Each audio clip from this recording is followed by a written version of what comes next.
President Modi and President Putin. The same two words come to my mind as I stand here today.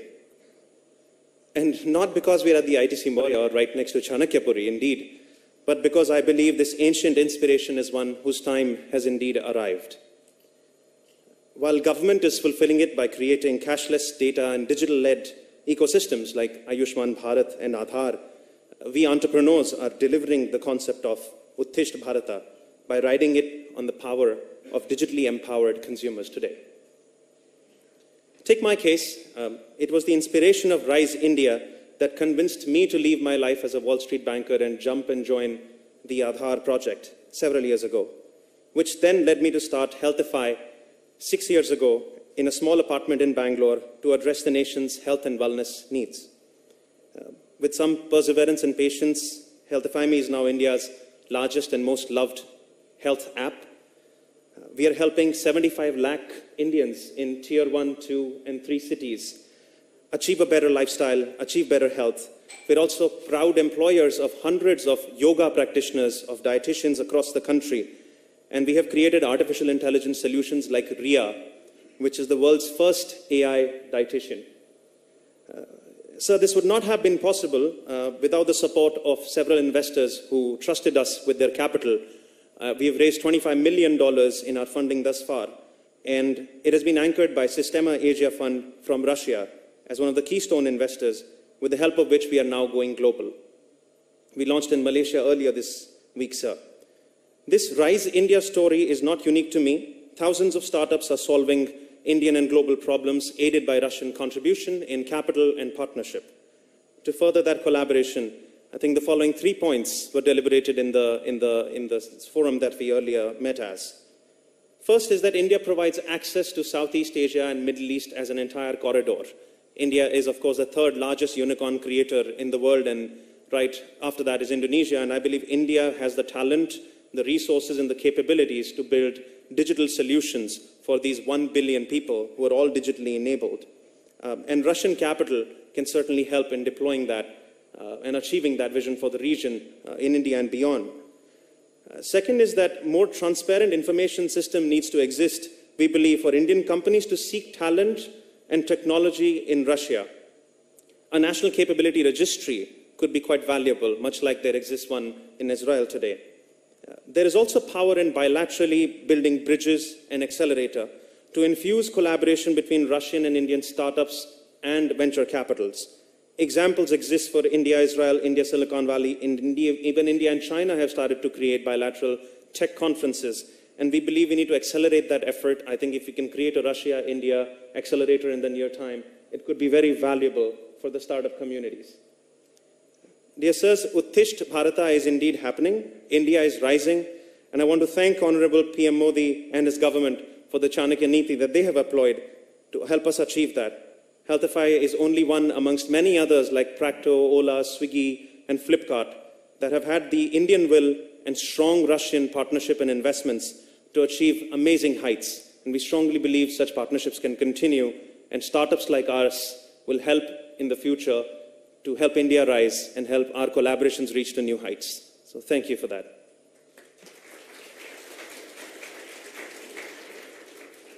Thank you, Mr. Vasisht. Now I invite Mr. Kirill Dmitriev, Director General, Russia Director Investment Fund, to share his thoughts.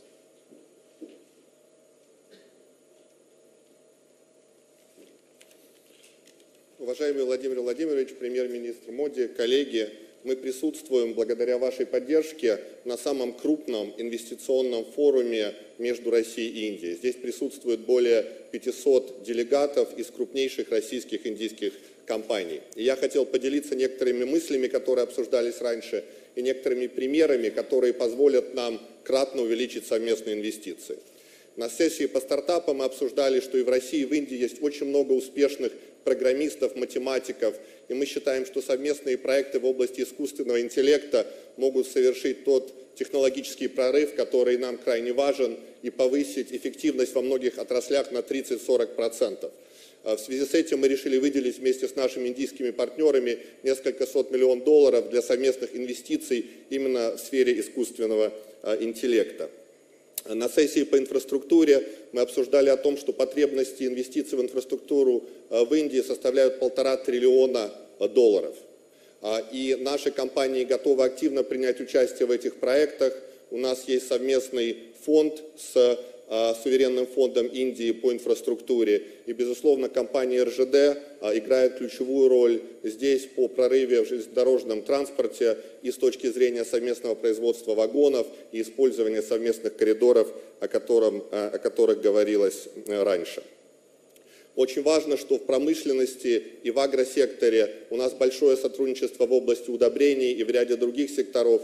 И бизнес просит правительство Индии рассмотреть возможность снижения или обнуления пошлин на ввоз удобрений российских в Индию. Это позволит индийским фермерам получать продукт по более дешевой цене и позволит кратно увеличить наше сотрудничество в этой сфере. На энергетической панели мы обсуждали не только те многомиллиардные инвестиции компании Роснефть и Сибур, которые пришли в Индию, создали очень много рабочих мест здесь, но необходимость по СПГ-инфраструктуре и по другим энергетическим проектам взаимодействия. Также крайне важно, что наш малый и средний бизнес активно взаимодействует. Корпорация малого и среднего бизнеса представила свой бизнес-навигатор, который очень был позитивно воспринят малым и средним бизнесом Индии. Мы приветствуем приход индийских компаний в Россию, в частности, Tata Power планирует инвестировать на Дальний Восток совместно с нами. Поэтому в заключение я хотел поблагодарить вас за те усилия по совместным проектам, по тем инвестициям, которые осуществляются, потому что мы действительно считаем, что их можно увеличить в 3-5 раз в горизонте 3 лет. Спасибо большое.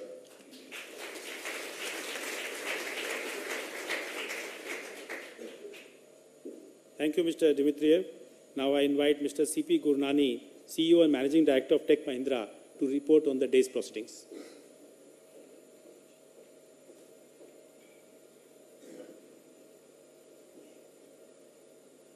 Honorable Prime Minister of India, Honorable President of Russia, and the Honorable Ministers and all the guests from Russia.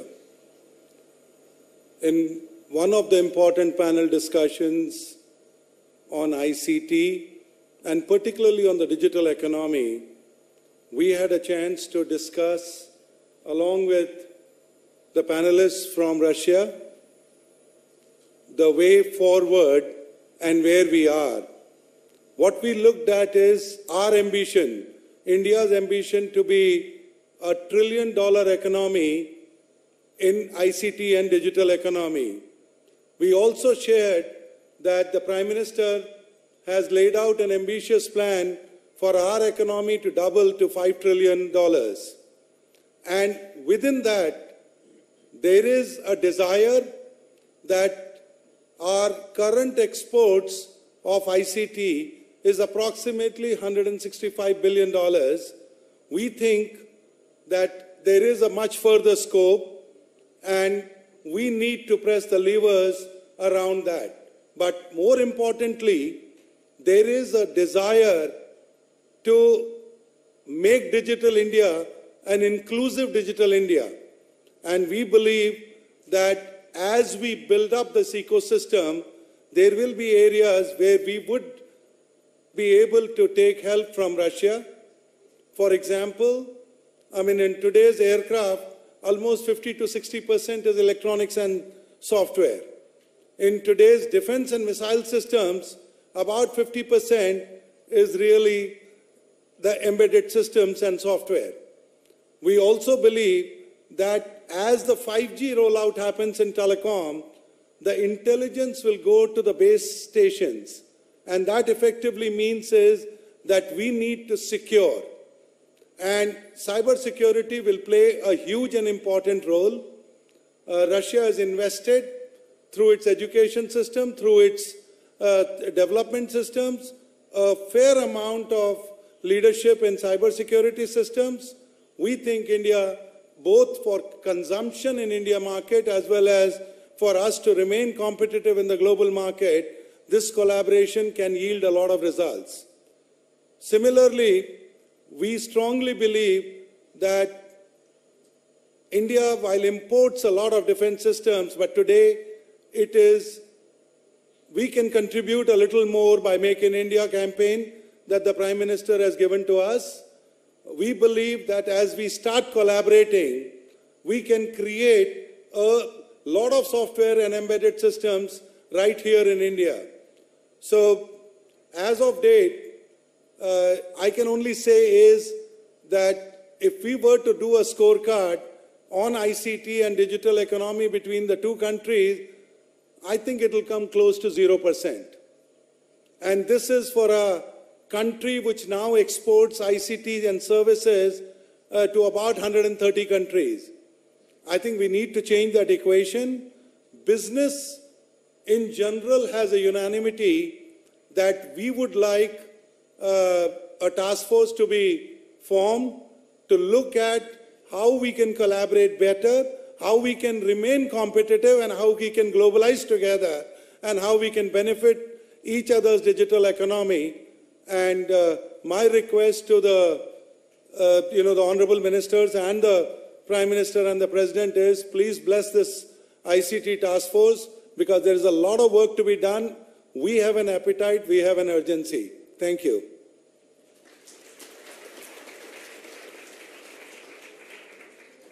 Thank you, Mr. Gurnani. I thank dignitaries for presenting the day's report. It is now my privilege to invite His Excellency, President of the Russian Federation, to address the gathering.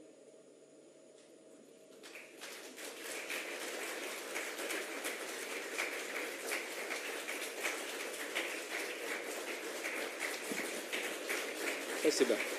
Thank you.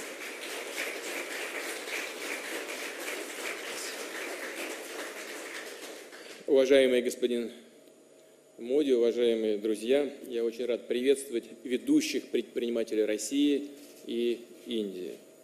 В этой аудитории присутствует более 100 руководителей крупнейших компаний наших стран. Это подчеркивает серьезный настрой бизнеса к наращиванию российско-индийского взаимодействия в области торговли и инвестиций. Мы с большим интересом выслушали доклады о состоявшихся в ходе форума дискуссиях. Обсуждались действительно практические вопросы делового взаимодействия. Вот и последний выступающий говорил прямо о конкретных вещах. Заключен целый ряд важных коммерческих договоренностей, согласованы новые проекты и инициативы. Мы с нашим другом, с господином премьер-министром, уделяем приоритетное внимание развитию торгово-инвестиционных связей между Россией и Индией. Эта тема традиционно занимает центральное место на наших переговорах.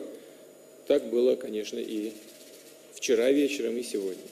Согласен с господином премьер-министром, что прочное, разветвленное экономическое сотрудничество, экономические контакты являются надежной основой для углубления отношений особо привилегированного стратегического партнерства между нашими странами. С удовлетворением отмечаем и взаимный рост товарооборота. Он устойчиво растет. В 2017 году он увеличился на 21%, 9,3 миллиарда долларов. В январе-июле текущего года прибавил еще 20%, уже 6 миллиардов долларов. Таким темпом мы выйдем на 10 и больше миллиардов. Темпы роста неплохие. Вместе с тем, внушительный технологический, ресурсный и кадровый потенциал наших стран позволяет стремиться к более значительным объемам торговли и капиталовложений. У нас есть и ориентир довести к 2025 году двусторонний товарооборот до 30 миллиардов долларов, а взаимные инвестиции до 15 миллиардов долларов в каждой из стран. Но мне кажется, что мы должны стремиться к большему. Этого нельзя будет достичь без самой активной совместной работы российских и индийских деловых кругов. Без вашей работы, уважаемые дамы и господа. Без того, чтобы не совершенствовать промышленную кооперацию, не создавать новые технологические и инвестиционные альянсы в передовых и наукоемких, прежде всего, отраслях. Все эти вопросы детально рассматривались сегодня на отдельных сессиях и круглых столах в рамках форума, где были намечены новые перспективы по диверсификации и увеличению взаимной торговли, осуществлению эффективных инвестиций в таких ключевых секторах, как энергетика, цифровая экономика, инфраструктура. Обо всем этом здесь сейчас только что говорили, и вы обсуждали это на своих сессиях. Исхожу из того, что все полезные начинания бизнеса будут поддерживаться на государственной линии.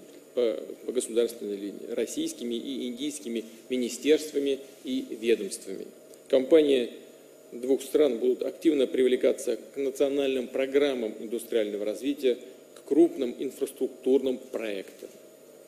Условились, что правительства России и Индии продолжат совместную работу по устранению остающихся таможенных и административных барьеров на пути взаимного движения товаров, услуг и капиталов.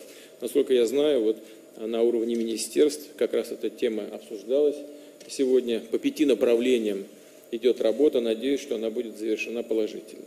Этому будет способствовать подготовка соглашения о зоне свободной торговли между Евразийским экономическим союзом и Индией. Традиционно ключевой сферой экономического взаимодействия России и Индии является энергетика. По этой теме на форуме также прошел специальный круглый стол. Наша страна была и будет надежным поставщиком энергоносителей для индийской экономики. Стратегический характер приобретают совместные проекты в области поставок сжиженного природного газа. Взаимовыгодную кооперацию в этой сфере развивают «Газпром» и индийская «ГАИЛ». В июне в Индию поставлена первая партия сжиженного природного газа. Индийская госкомпания ONGC участвует в проекте по добыче и сжижению газа на месторождении Сахалин-1. Подключилась к геологическим изысканиям на российском арктическом шельфе.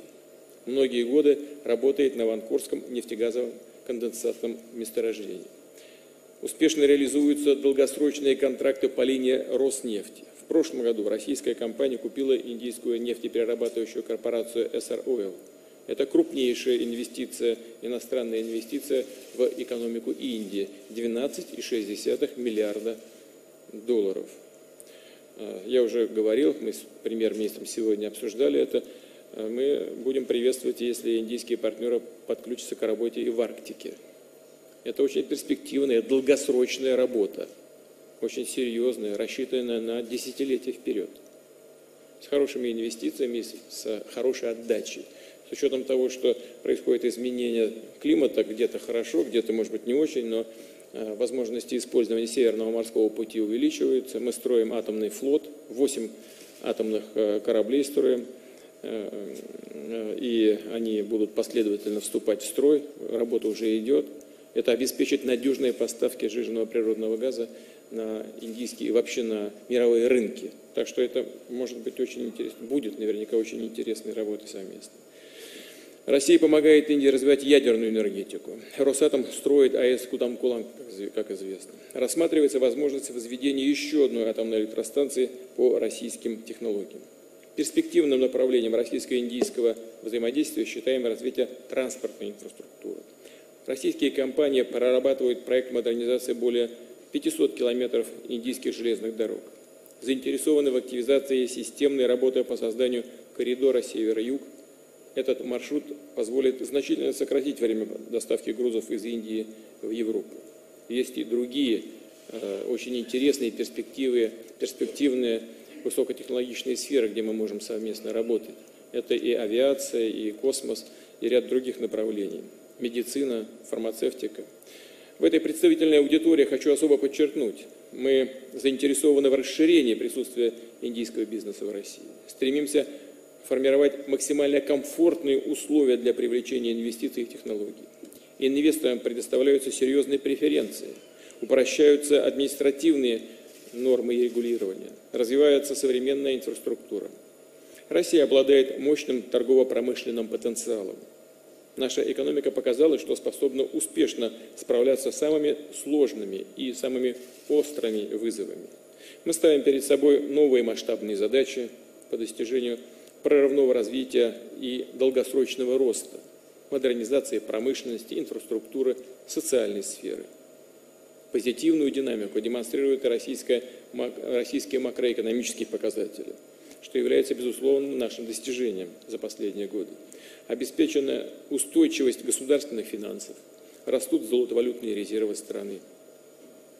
Достигнут текущий профицит федерального бюджета. Добавлю, что улучшается ситуация и на рынке труда, что создает благоприятные условия для работы. Уровень безработицы 4,7%. Рост реальных зарплат 8,7%. Это рекордный показатель с 2012 года. Рассчитываем, что индийские деловые круги в полной мере воспользуются возможностями, которые открываются на российском рынке. В свою очередь, мы поддерживаем стремление российских компаний активнее работать в Индии. Мы знаем и, конечно, будем всячески способствовать реализации планов господина премьер-министра в рамках его программы «Делай в Индии». Мы говорили сегодня об этом применительно к самым разным отраслям, включая военно-техническое сотрудничество.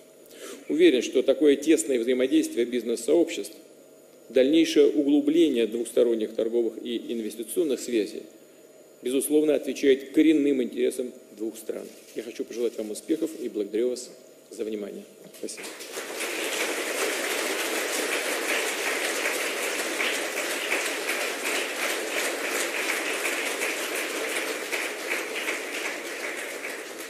Thank you, Your Excellency, for your inspiring address. Now it's my privilege to invite our Honorable Prime Minister to address the gathering.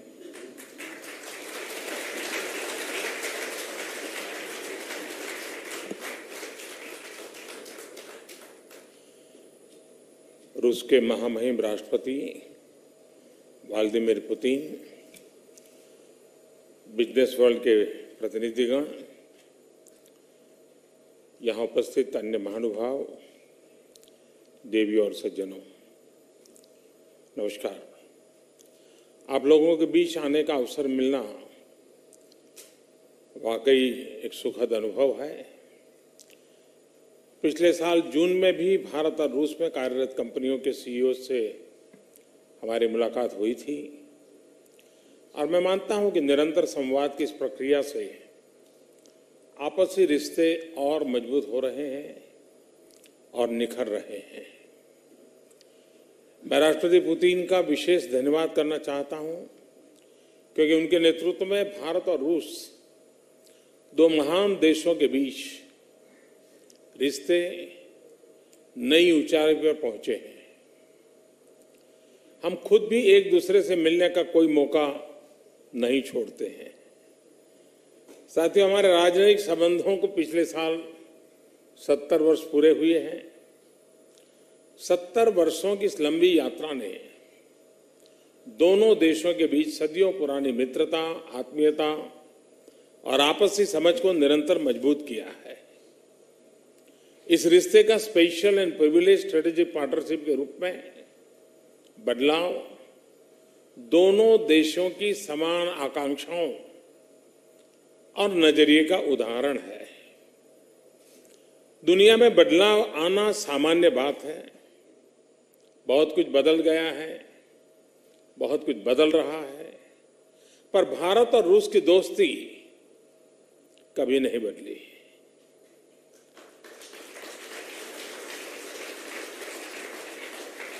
हम खुशनसीब हैं कि हमारे साथ सद्भाव और मैत्री की गंगा और वोल्गा हमेशा थी, हमेशा रहेगी।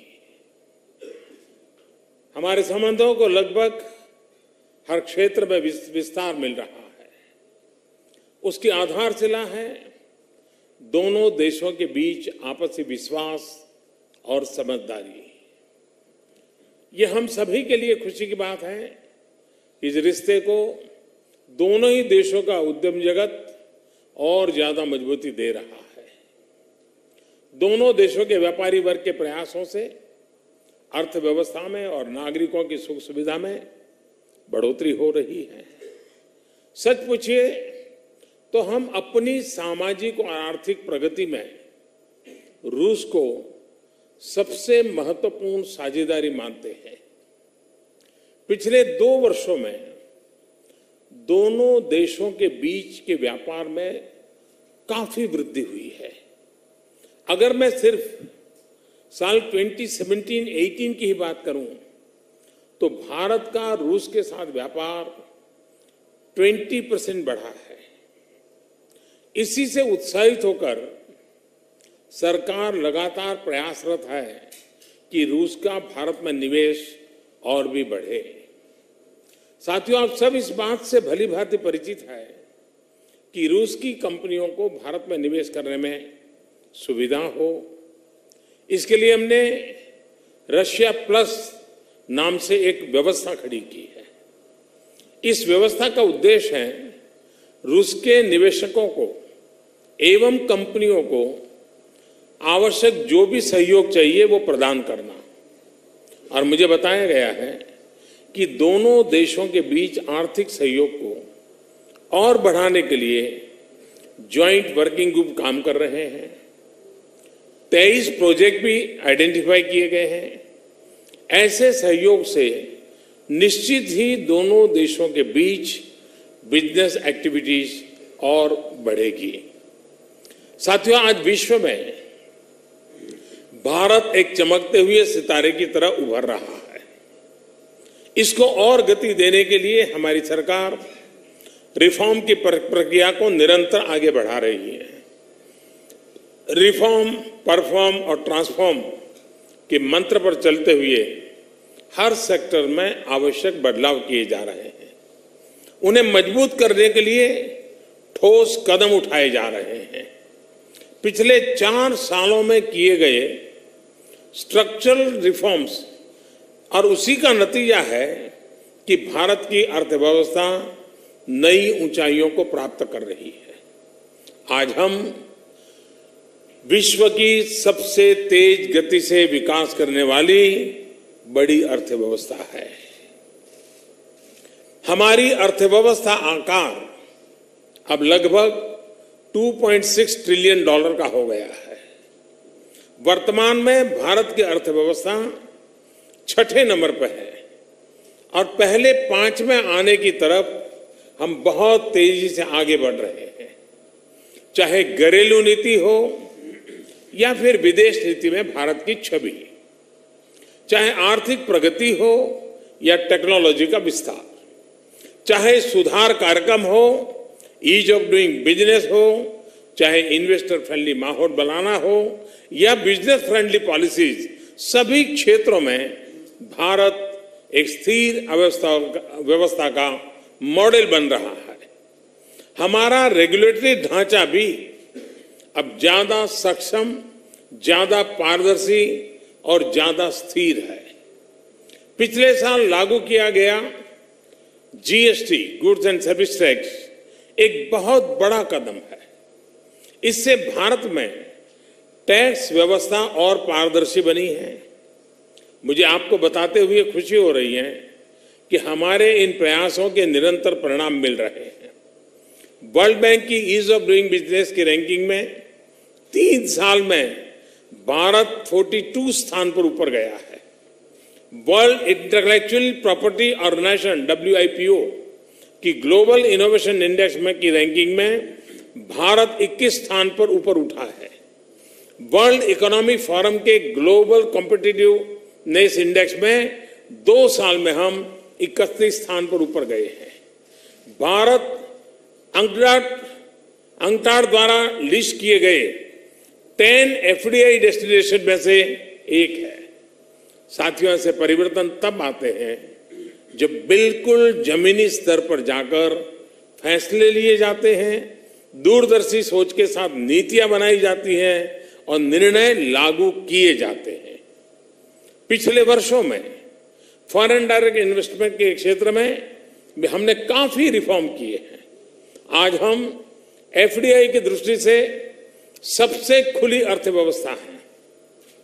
भारत में 90% से ज्यादा मंजूरियां अब ऑटोमेटिक रूट पर दी जा रही है।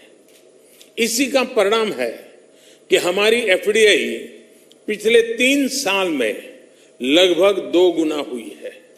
इसके अलावा मेक इन इंडिया जैसे विशेष कार्यक्रमों के माध्यम से भारत को मैन्युफैक्चरिंग और रिसर्च के क्षेत्र में ग्लोबल हब बनाने की दिशा में भी काम किया जा रहा है। भारत कम लागत पर मैन्युफैक्चरिंग करने का अपना धरातल लगातार बढ़ा रहा है। उसी तरह से हमारी IT इंडस्ट्री की एक बहुत बड़ी ताकत के तौर पर काम कर रही है। भारत टेक्नोलॉजी में नए आविष्कार के क्षेत्रों जैसे artificial intelligence, internet of things, 3D printing, robotics आदि के जरिए इंडस्ट्री 4.0 की तरफ आगे बढ़ चुका है। साथियों, भारत में नेक्स्ट जनरेशन इंफ्रास्ट्रक्चर के लिए भी चारों तरफ काम हो रहा है। स्पीड, स्केल और स्किल पर जोर देते हुए हम 21वीं सदी की आवश्यकताओं को समझते हुए आगे बढ़ रहे हैं। आपको पता ही है कि विश्व की आबादी का 6वां हिस्सा भारत में रहता है। ऐसे में हमारी सरकार देश के 125 करोड़ लोगों की आशा, आकांक्षा, उसके अनुरूप उनकी ईज ऑफ लिविंग को बढ़ाने के लिए प्रयास कर रही है। हम एक न्यू इंडिया का निर्माण करने के लिए प्रतिबद्ध हैं, जिसमें लोगों को बेहतर जीवन स्तर मिल सके। सरकार यह भी मानती है कि इस काम को हमें जल्दी से जल्दी करना है और निश्चित तौर पर इसमें आपका भी सहयोग चाहिए। हम आपको भारत में बन रही विशाल बिजनेस अपॉर्चुनिटीज का लाभ उठाने के लिए आमंत्रित करते हैं।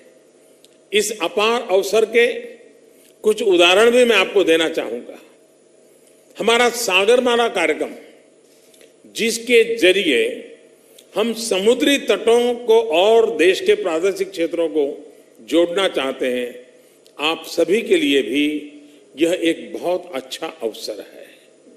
हम अपने 50 शहरों में मेट्रो रेल की शुरुआत करना चाहते हैं। ये भी आपके लिए एक उत्तम मौका है। हमारा रेल एवं रोड का कार्यक्रम बहुत ही विशाल है। इसका हमें लगातार विस्तार करना है। ये भी मैं समझता हूं इन्वेस्टर के लिए एक बहुत बड़ी संभावनाओं वाला क्षेत्र है। देश में मौजूद पोर्ट, एयरपोर्ट के आधुनिकीकरण के साथ ही नए पोर्ट और एयरपोर्ट की स्थापना की हमारी एजेंडे में है। साथियों, भारत और रूस के पारंपरिक एवं परस्पर लाभकारी संबंधों को देखते हुए मैं आज इस अवसर पर कुछ और नए सुझाव भी देना चाहता हूं। पिछले कुछ वर्षों में भारत के अलग अलग राज्यों में ईज ऑफ डूइंग बिजनेस के क्षेत्र में काफी काम हुआ है। हमारे राज्यों में एक दूसरे के बीच हेल्दी कंपटीशन का भाव आया है। मैं चाहूंगा कि रूस के प्रोविंस और हमारे राज्यों के बीच संवाद और बढ़े। दूसरा, ये कि रूस हमारे लिए पारंपरिक ऊर्जा का एक स्रोत बन ही सकता है। साथ ही हम ये भी चाहेंगे कि वो हमारे न्यू एंड रिन्यूएबल एनर्जी के अभियान में भी शामिल हो। तीसरा, हम दोनों देश न्यूक्लियर एनर्जी के क्षेत्र में मित्र समान हैं। अब हम टेक्नोलॉजी खरीदने बेचने वाले ही नहीं, लेकिन साथ मिलकर उन सामानों को भारत में उत्पादन के लिए विशेष काम कर सकते हैं। उसी प्रकार हम रक्षा के क्षेत्र में अपनी पुरानी साझेदारी एवं समझदारी को आगे बढ़ाते हुए मेक इन इंडिया के तहत भारत में उत्पादन कर सकते हैं।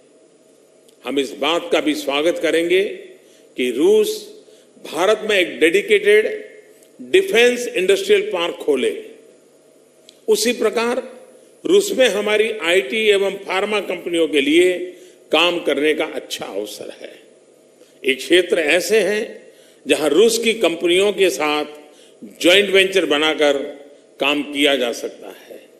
रूस का कोई क्षेत्रों में अनुभव हमारे स्टार्टअप्स के लिए बहुत उपयोगी हो सकता है और खास करके स्पेस के क्षेत्र में, फर्टिलाइजर के क्षेत्र में, जेम्स एंड ज्वेलरी के क्षेत्र में और फूड प्रोसेसिंग के क्षेत्र में ये बहुत महत्व रखता है। इस दृष्टि से आप लोगों ने जो 4 फोकस सेक्टर चिन्हित किए हैं, मैं उसे बहुत महत्वपूर्ण मानता हूं। इनमें एनर्जी, डिजिटल इकोनॉमी, स्टार्टअप और इंफ्रास्ट्रक्चर का समावेश होता है।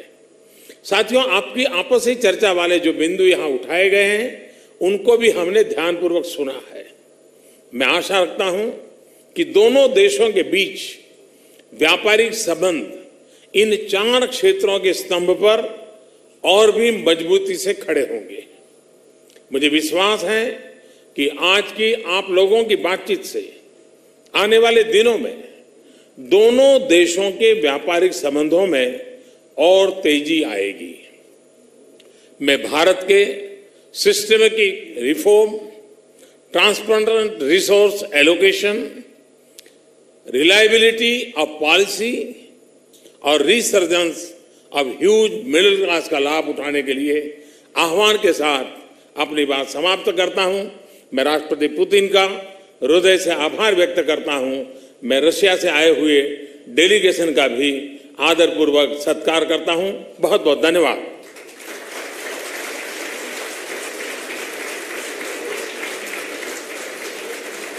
Thank you, Honorable Prime Minister. Thank you, Honorable Prime Minister, for your inspiration and guidance. Our businesses will all take inspiration from yours and President's guidance. With this, ladies and gentlemen, we come to a close of this event. Thank you so much.